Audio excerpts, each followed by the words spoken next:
Olá, eu sou Amanda Amaral e esse é o S Brasil Debate. Hoje vamos falar sobre conflitos banais que se tornam crimes. Para isso, conversamos com Francisco Lima Filho. Seja muito bem-vindo. Ele é mestre em psicologia, psicanalista, professor do Centro Universitário FAESA e participante da Escola Lacaniana Psicanálise de Vitória. Recebemos também José Darcy Arruda. Seja muito bem-vindo. Obrigado. Ele é delegado-geral da Polícia Civil do Estado do Espírito Santo, especialista em segurança pública e em gerenciamento de conflitos e situações de crise com tomada de reféns. Recebemos também Thiago de Carvalho Guadalupe. Seja muito bem-vindo. Obrigado. Ele é doutor em política social, especialista em políticas públicas de gestão governamental e é coordenador de estudos sociais do Observatório da Segurança Cidadã do Instituto Jones Santos Neves.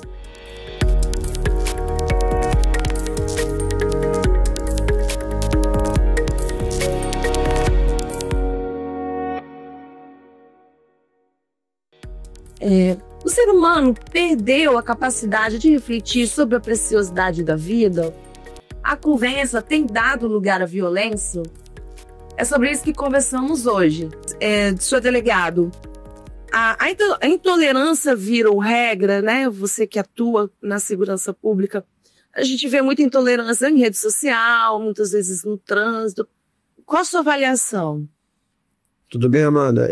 A gente tem analisado isso quando a gente faz um estudo científico do crime, quando a gente quer entender, né, a dinâmica, quando a gente quer entender o que leva, a motivação, né, que leva a esses crimes, a gente tem observado sim um elevado tom de intolerância das pessoas. E essa intolerância, depois o doutor Francisco pode até tecer por mais preciosidade sobre esse tema, né, que fala muito da mente, né, fala da doença da mente, fala da doença na mente, né, Francisco?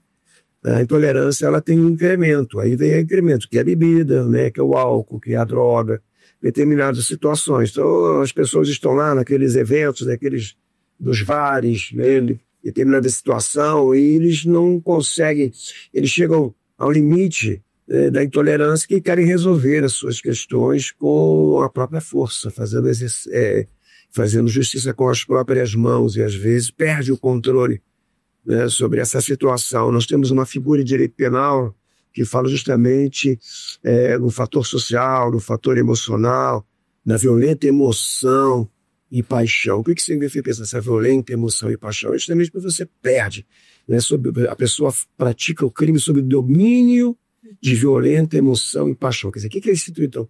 O domínio já está dominado por uma situação que ele não consegue conter. Então a gente sempre acaba colhendo essas situações funestas, né? De repente, no interior do estado, tem acontecido muito. Nós temos aí um índice, aí, por exemplo, no norte do estado. Hoje nós estávamos falando ainda ontem sobre um município no norte do estado, e que o delegado confidenciou para mim que 40% os crimes são provenientes de droga, uns 40% de proximidade com relação à bebida, bares, enfim. Então, isso a gente precisa entender para intervir nesse processo, né? Acho que uma polícia, aí vamos falar de polícia, uma polícia mais comunitária, uma polícia mais próxima, né, do cidadão, ela talvez consiga interferir nesse processo. Mas o que a gente tem observado é que, de fato, tem acontecido situações dessa magnitude de a pessoa estar no ápice, né, do seu estresse, do seu cansaço, da sua intolerância, aí ele não consegue mais controlar a sua inteligência emocional. Ele não para, ele reage. Então, isso a gente tem observado. É isso mesmo, Francisco. A questão de saúde mental é importante, né? Com certeza. Acho que a saúde mental é uma coisa que a gente sabe, né, que na contemporaneidade está bem em frangalhos, assim, né? A gente vê altos índices de depressão, altos índices de estresse, né? E eu diria que esse fenômeno, na verdade, ele é um fenômeno que é difícil de ser entendido de maneira simples, né? Se você faz um histórico assim rápido, a humanidade sempre teve violência, sempre teve agressividade. Não tem troca humana sem agressividade, sem intolerância em algum nível. E ao mesmo tempo em que se houve agressividade, intolerância, violência, criou-se também mecanismos para regular um pouco essa violência, para que a gente não fique se matando o tempo inteiro, né? E tem um pouco uma impressão de que esses mecanismos hoje eles estão um pouco em crise, no sentido da percepção da capacidade desses mecanismos de fazer justiça, por exemplo, né? Não é que há uma incompetência necessariamente na justiça, mas a percepção é de que haveria isso, né? Então é como se entrasse muito uma lógica olho por olho, dente por dente, porque eu não posso muito contar com as instâncias legais para que, de alguma forma, a gente possa fazer justiça, mediação de conflito, conversa, né? Eu acho que uma coisa que seria muito importante a gente discutir aqui é a coisa da palavra e do diálogo, efetivamente, né? Porque eu não sei se as pessoas estão perdendo a capacidade de diálogo, mas eu acho que o diálogo está em crise. A própria palavra está em crise, ela parece que está perdendo, assim, o efeito de troca social nesse sentido, né? Então eu acho que se você junta um pouco esse contexto histórico, social, e ao mesmo tempo, né, em que você considera fatores da saúde mental das pessoas, onde você tem maiores índices de estresse, né, de depressão, suicídio, né, a gente vê esse tipo de coisa. Antes de vir para cá, estava pesquisando um pouco, né? A nível mundo, a gente tem mais pessoas que se matam do que pessoas que matam as outras. Isso não é uma realidade no Brasil. No Brasil você tem mais homicídios do que suicídios, né? Mas a nível mundo você tem uma violência hoje que é uma autoviolência infligida, e talvez isso toque nesse ponto da saúde mental, que eu acho que é importante ser discutido também. O Thiago pode trazer dados, né, para essa conversa. Isso, eu vou trazer um pouco a lente da pesquisa, né, como pesquisador do Instituto Jones, e eu acho que tem uma questão importante para complementar o que os colegas já pontuaram, que é a questão da nossa sensação, né, da percepção, ainda mais em uma sociedade muito individualizada hoje, cada um em seus perfis, em redes sociais, e brigando e já discutindo ali dentro desses perfis, né, cria-se essa animosidade e essa sensação de insegurança, né? Agora, quando a gente vai se distanciar e fazer uma pesquisa e analisar dados, por exemplo, em relação à própria violência no Estado, a gente vê que muitas vezes não tem uma convergência entre percepção e fato, né? Se a gente for pegar dados extremos, né, de violência extrema, que a gente fala de criminalidade letal, o Estado hoje está em um momento, né, de decréscimo de homicídio, está muito mais seguro. Isso com certeza a gente pode falar pelas pesquisas que a gente monitora, né, no Instituto Jones, do que há 10 anos atrás, né? O Espírito Santo já chegou a ter 58 homicídios por 100 mil habitantes, né? O segundo estado com a taxa maior do Brasil por volta de 2010 ali, né? Hoje, essa taxa é de 20 por 100 mil habitantes. O Espírito Santo sai de segundo para 14º, 15º estado em relação a uma taxa de homicídio. É lógico, homicídio é uma taxa, um indicador extremo, né? De você retirar a vida de alguém. É claro que essa intolerância provoca vários tipos de violências, que não só essa violência extrema. Mas é interessante também a gente pensar o quanto que esse mundo individualizado e a sensação que causa na gente, o professor Francisco pode falar melhor do que eu, também traz essa coisa muito do medo, do risco, e até a gente fica muito mais à defensiva para o diálogo, como foi colocado, do que propriamente a gente, será mesmo que, né, a gente não conseguiu já ter mais controle em relação a toda essa violência que está em volta da gente? Então é uma questão que a gente pode desenvolver mais para frente, né? Voltando na questão do diálogo, que foi colocada pelo Francisco, um exemplo recente foi a morte do Breno, né, que era um rapaz que foi assassinado na Rua da Lama, por conta de uma discussão a respeito de cerveja. E a questão do diálogo que você estava colocando, isso poderia ser evitado? As pessoas ficam se perguntando, né? Por que isso não foi evitado, né? Se eram duas pessoas ali num debate, aí entra a importância, acho que, do diálogo que você estava colocando aí, né? Então, eu acho que sim, né? Mas eu tenho um pouco a impressão de que ali é mais um estopim de uma coisa, né? O motivo, muitas vezes, é meio banal, né? O doutor pode falar sobre isso melhor do que eu, mas eu acho que aquilo, na verdade, é representativo de algum estresse ou de alguma violência, né? Ou de alguma coisa que a pessoa... como tecnicamente a gente fala, às vezes, de uma raiva mal direcionada, né? Então eu acabo, assim, agredindo quem tá na minha frente, quem não tá muito aí. É um pouco essa coisa, né, que o Thiago estava falando, é importante, porque como a gente tem vivido uma lógica muito em si mesmada, o outro é uma coisa que para mim não interessa tanto, né? Interessa eu, no final das contas. Então a gente tem perdido muito essa capacidade de fazer laço com o outro, de não tomar o outro necessariamente. Seria, desculpa, aquela sensação que o doutor Arruda colocou, né, da reação emocional, né? Seria um caso desse? A gente pode pensar que sim, né? Mas talvez reage emocionalmente, porque talvez tem muita emoção, vamos pensar assim, que não está elaborada, que não está expressada, né? Isso, né? A gente poderia ler nessa chave, assim, né? Isso. A gente, como polícia, né? Como polícia, a gente se preocupa muito com esses comportamentos. Então, nós hoje estamos desenvolvendo um projeto. É um projeto que já existe há um bom tempo no estado de São Paulo, que chama-se Núcleo de Resoluções de Conflitos, porque o que aconteceu na Rua da Lama foi um conflito. E esses conflitos são muito corriqueiros, acontecem muito. Eu dou sempre um exemplo, assim, em sala de aula, né? Por exemplo, está lá o seu Joaquim, o seu Joaquim botou fogo no terreno dele, a fuligem veio e sujou toda a roupa do seu João. Então eles discutem e ali há um conflito. Um vai à delegacia de polícia e relata o seu fato. Aí está lá o policial, já está meio estressado, o policial também já está embrutecido. Você vem aqui me perturbar com uma situação dessa, uma discussão de vizinho, não sei o que, aquela coisa toda. Mas para ele, o seu João, é uma coisa que está atingindo a ele, é algo que ele precisa resolver, porque está incomodando. Ele não conseguiu, né, através de um diálogo, ele sozinho, né, resolver a questão. Então você precisa ali de ter um mediador. Então o que acontece? Então ele chega aqui, não teve respaldo, não teve atenção, aí o que ele faz? Ele volta para casa, vai na cozinha, pega uma faquinha pequena e volta lá para a discussão. A discussão se acalora e deu no relógio, vamos brincar assim, né? Morreu. Agora o policial vai ter que ir lá que ele tem um homicídio. Entendeu? Então, nós estamos elaborando um projeto. Nós estamos criando aqui, na primeira região metropolitana, esses núcleos de resoluções de conflitos.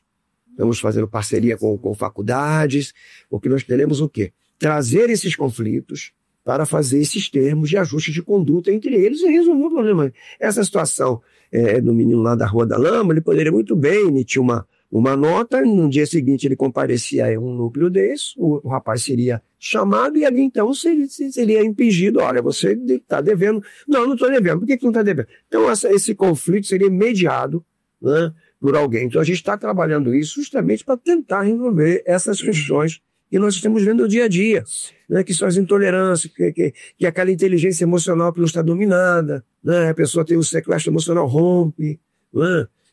Enfim, então, às vezes, até mesmo, não sei se a gente conseguiria chegar a esse nível, mas para a pessoa poder entender qual é o conflito dela. Nós temos um programa na Polícia Civil chamado Homem que é Homem. Isso mesmo. Né? O programa Homem com Homem, ele justamente trabalha um grupo reflexivo. Um grupo reflexivo, ele leva o homem à reflexão, ao conflito, para ele entender por que ele usa de violência contra a sua companheira, ou então o seu companheiro, enfim. Então, são assim, situações que nós chamamos de responsabilidade social, que nós estamos tentando intervir nesse processo. O doutor Francisco pode falar muito bem, porque ele, quando ele lida com a mente humana, ela é muito complexa, né? Então, o que nós estamos vivendo hoje, a velocidade hoje do tempo, do mundo, nem na velocidade do você querer ter, você não tem tempo, né? Esse dia eu estava lembrando de uma música, né, de Paulinho da Viola e Maria Bethânia cantando Sinal Fechado. Acho que não é do tempo de vocês, não, né? Onde duas pessoas param no sinal e começam a conversar. Olha, tudo bem, eu vou indo, você, tudo bem, como é que vai? Então, o senhor vai abrir, acabou, foi embora. Então, hoje não se tem mais tempo, Amanda. Nossa, quando eu vejo cena de duas pessoas, ou tá xingando, ou tá com o ouvido fechado. Hoje não tem mais tempo para você sentar à mesa com a sua família.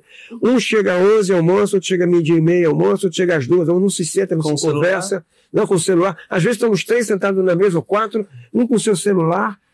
A mãe querendo falar com a filha, manda uma mensagem para fulano. Mas peraí, tá no quarto, não manda tudo.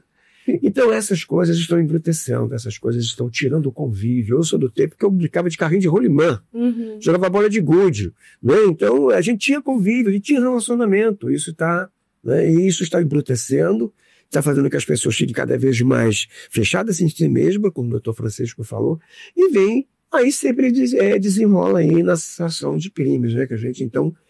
Todo esse estudo, o Instituto nos ajuda muito, o Instituto faz esse estudo para a gente, né, a respeito disso, para poder nos orientar também com relação a como se comportar e também desenvolver políticas públicas para esse tipo de situações. Né? Esse embrutecimento, né, Tiago, individualização, né, a perda de contato com pessoas próximas, que também a falta de diálogo, gera falta de diálogo. Mas tem aquela sensação beligerante que você estava falando aqui, muita briga, muita tensão. Que fatores externos que causariam essas sensações hoje, a gente poderia avaliar? Acho que a gente já comentou um pouco, né? Essa velocidade que a gente vive e a questão das redes sociais, isso quebrou muito um outro tipo de relacionamento social que a gente tinha antes, né? Acho que é um dos fatores que tem individualizado muito as relações. E a correria do cumprimento do nosso rotina do dia a dia também automatiza muito. Esse exemplo do projeto Homem que é Homem, a gente lá no Instituto Jones, nós tivemos a oportunidade de avaliar esse projeto, tanto a Patrulha Maria da Penha, que faz as visitas tranquilizadoras, quanto o Homem que é Homem. Eu acompanhei 5 encontros desse grupo reflexivo, né? Depois até, além dessa avaliação, eu puxei para minha tese de doutorado, porque foi uma coisa que me sensibilizou muito. E é um momento que, assim, os homens que estão em processo, muitos respondendo o processo de Lei Maria da Penha e tal, eles param ali para refletir o que está acontecendo. Né? Porque a gente, pegando o gancho com a sua pergunta, a gente não está parando muito para refletir e buscando outras alternativas que não sejam esses conflitos, né? E ali, conversando com eles no final dos encontros, nessa avaliação, né, é muito interessante esse grupo reflexivo com esses homens, que muitos quebram um ciclo que pode chegar até no extremo de um feminicídio, né? Você quebra um ciclo de um homem virar para você e falar assim, eu não tinha noção do que eu estava fazendo, e o que eu estava fazendo estava tipificado numa lei que é a Lei Maria da Penha. Então eu preciso mudar esse comportamento, essa forma que eu achava que não era um crime, e é um crime dentro de casa com a minha companheira, né?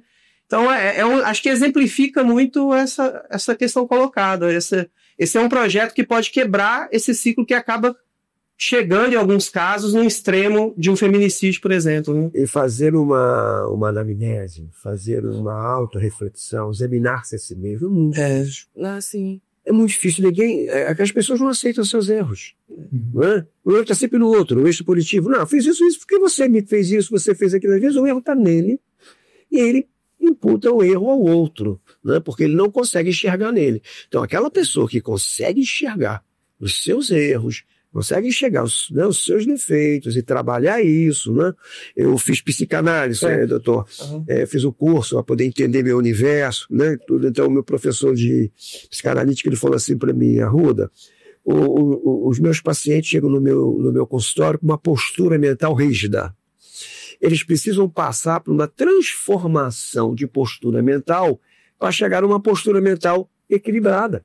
Porque todos nós temos neurose, ninguém é perfeito. Mas a gente precisa saber conviver com essa neurose, entendeu? Saber conviver com isso, né? E saber e que isso... Com a nossa neurose, com a neurose do outro também, né?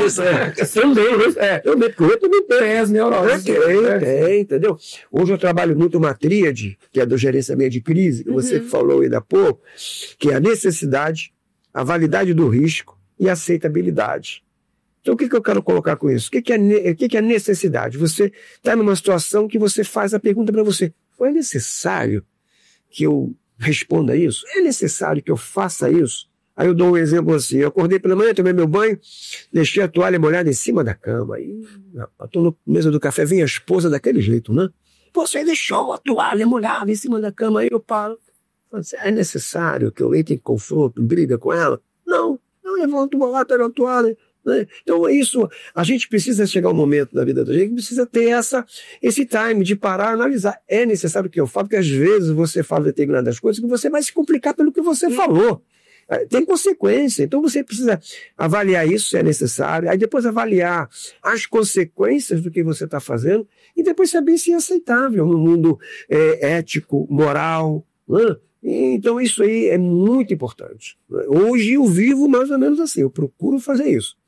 Quando eu vou tomar uma decisão, eu penso, eu reflito, eu vou oro, eu vou a Deus, né? Porque eu paro para... Será que se eu tomar essa decisão, quais são as consequências? O que eu vou colher disso? Então, isso são coisas que a gente só adquire com o tempo.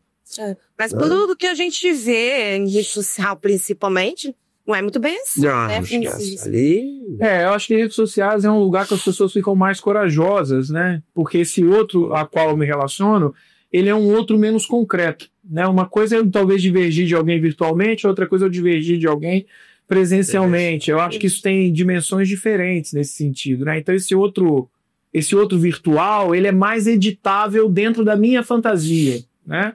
Então é como se eu considerasse esse outro alguém que é muito imaginarizado por aquilo que eu acho que ele é.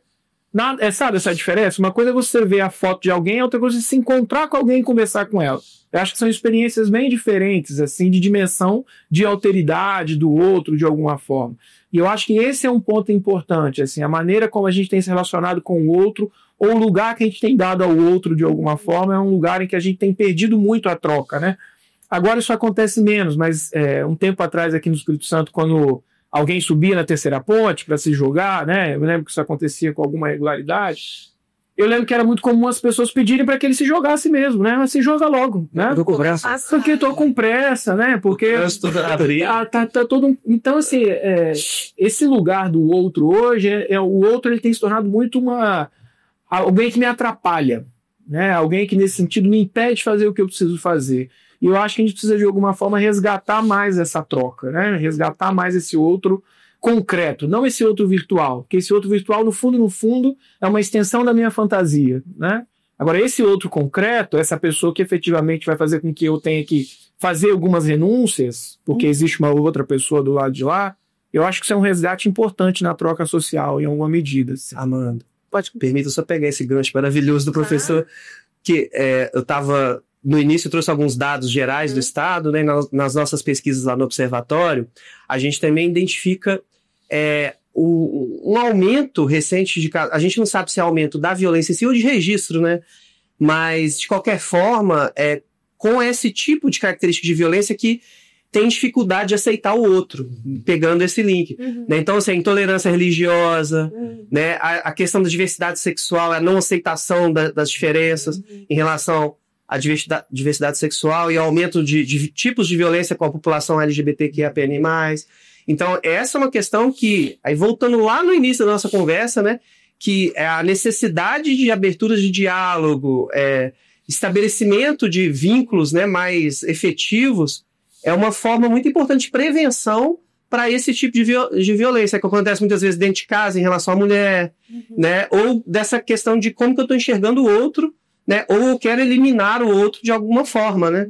Então, é interessante, lembrei dessa pesquisa com a fala do professor, da gente fazer esse link, que é um tipo de violência de não aceitar a diversidade, o outro, né? Essa intolerância, esses tipos de intolerância, né? Eu acho que é um ponto fundamental, assim, porque a gente tem perdido também a capacidade de divergir. Eu acho que pode ser saudável divergir sem que necessariamente isso caia em querer eliminar o outro, né? Então, acho que ter diferenças, nesse sentido que o Thiago está falando, respeitar a posição. Acho que a divergência ela não é necessariamente uma coisa ruim. Ela é ruim quando eu entendo que se o outro não representa aquilo que eu penso, ele não deve existir, né? Exato, exatamente. Mas assim, aqui no Brasil, já que você tocou no assunto, precisa falar da questão da bipolarização, né? Política. Que aí, às vezes, é uma questão política que afeta o dia a dia, na casa das pessoas, né? Vocês percebem essa questão influenciar também nessa falta de igual você está falando, né? Não divergir, mas sem querer eliminar o outro. Hein? Sim.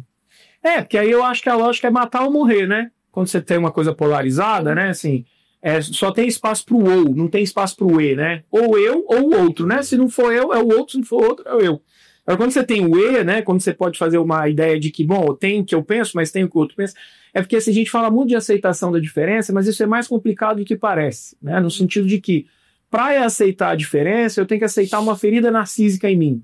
Eu tenho que aceitar que o outro é uma coisa que eu não sou, né, que tem uma falta em mim também, em alguma medida. Só que a gente tem muita dificuldade com isso, né, de aceitar as nossas neuroses, de aceitar as nossas faltas. Então, eu acho que às vezes o discurso da diferença, muitas vezes ele parece passar por assim, eu aceito a diferença que eu acho legal.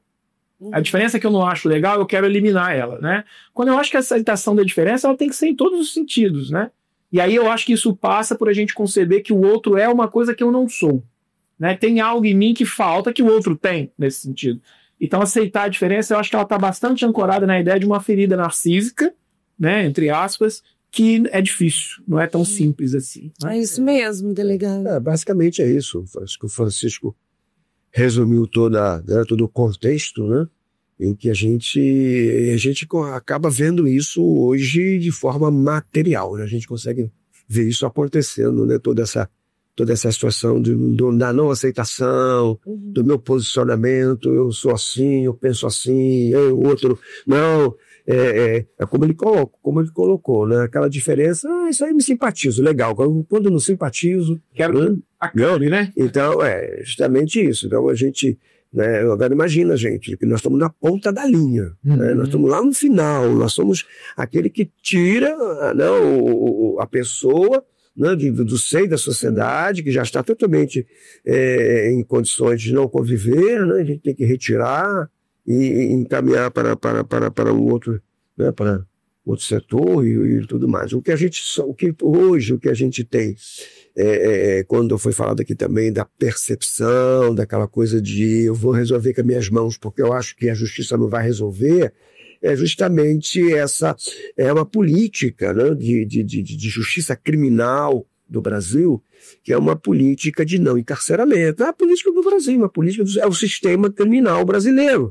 Né? Eu dou aula de direito penal, processo penal, então não tem jeito. Essa é a política. Né? A política é do não encarceramento, da progressão da pena, né, se possível, não encarcerar em hipótese alguma. Então isso faz com que aquelas pessoas que não têm esse entendimento, que não aceitam esse sistema, coloca na mente que a lei é isso, a lei é aquilo, que não resolve, então eu vou resolver. Né? A lei não resolve, fulano matou, mas com tantos anos já está na rua, enfim. Então, mas a política, o sistema criminal brasileiro é de ressocialização, de recuperação. Quando as pessoas falam que a impunidade está incentivando, seria mais ou menos isso? Na verdade, ele fala da sensação da impunidade, né? Ele acha que o Estado não age. Uma certa feita eu entrevistei um preso, isso faz muitos anos, e eu perguntei para ele, né? Era a 7ª vez que eu estava prendendo ele.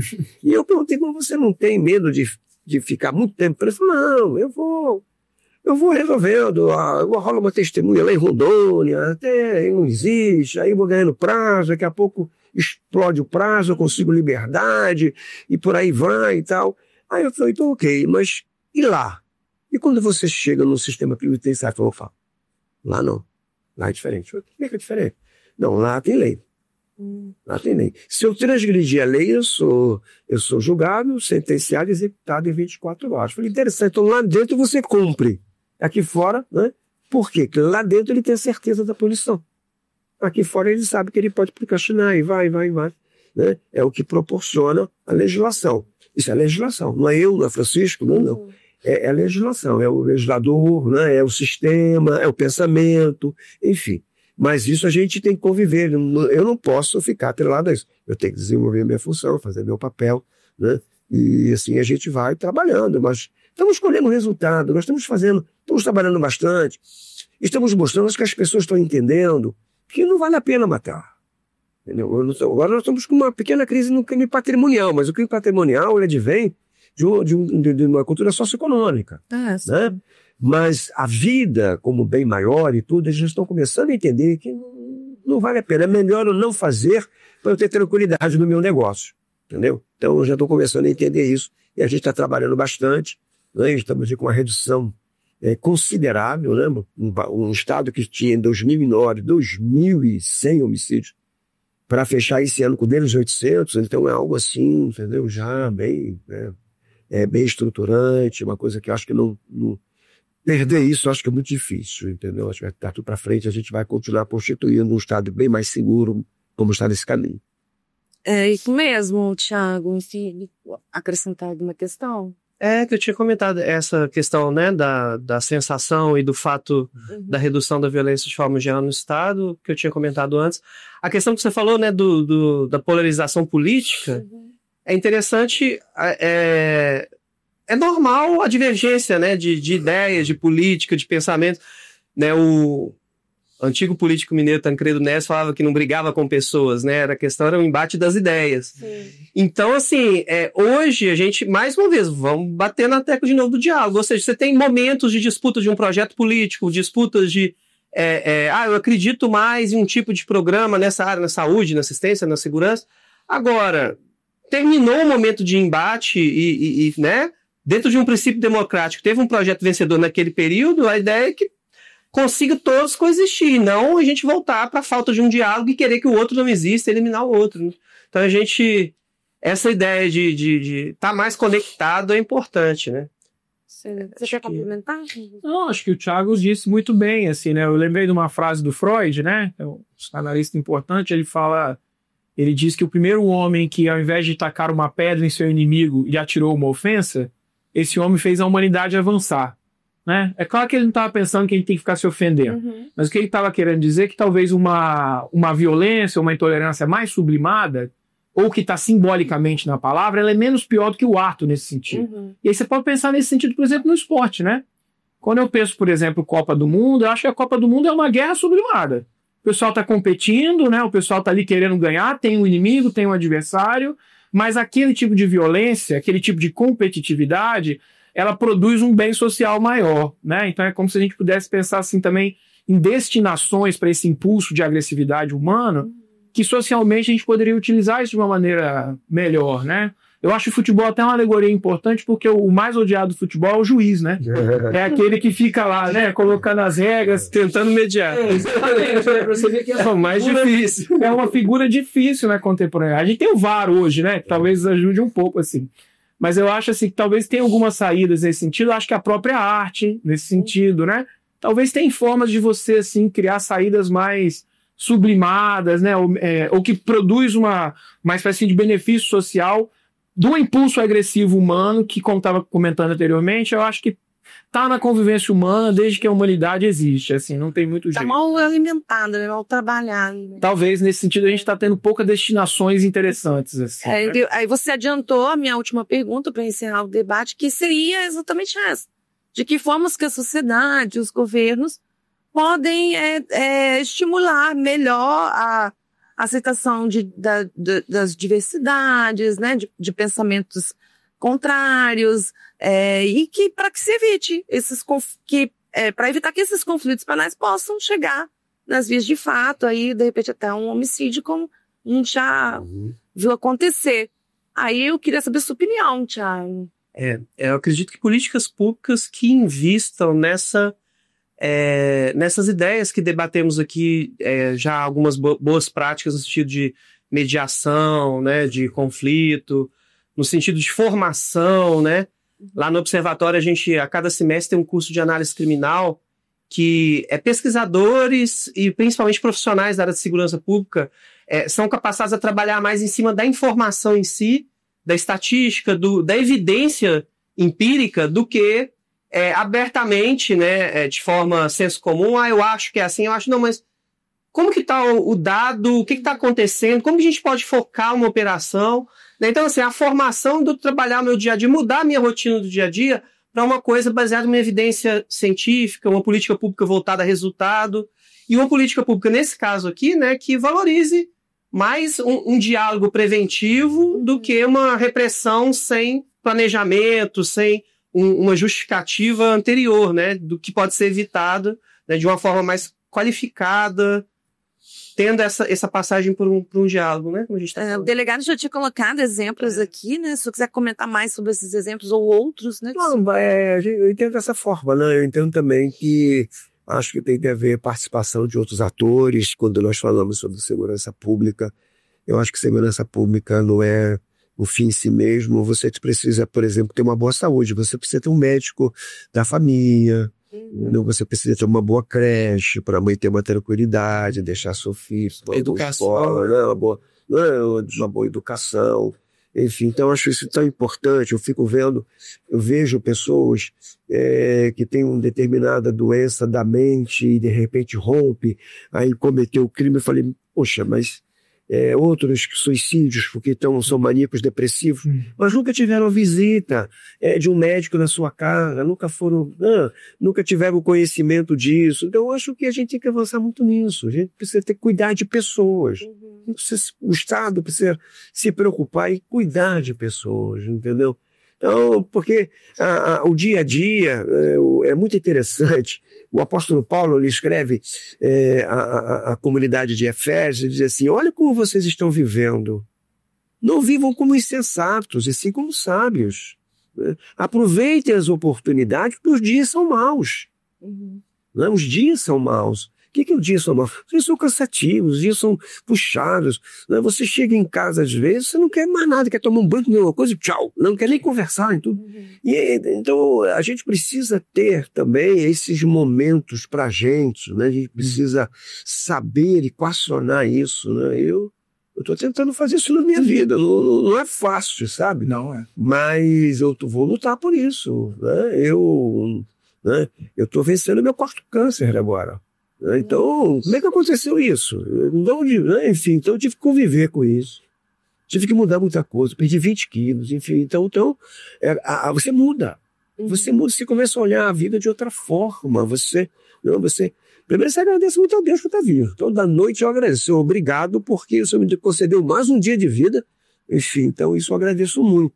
Mas eu acho que a gente precisa ter essas reflexões. E o Estado precisa cuidar. O Estado precisa cuidar, trazer esses momentos, trazer esses fóruns de discussão, levar pessoas à resolução desses conflitos, e, né, se identificar e procurar, de uma certa forma, e no caso o Estado, a própria sociedade como um todo, ser mais tolerante, respeitar mais o outro, o espaço do outro, né, respeitar o direito do outro.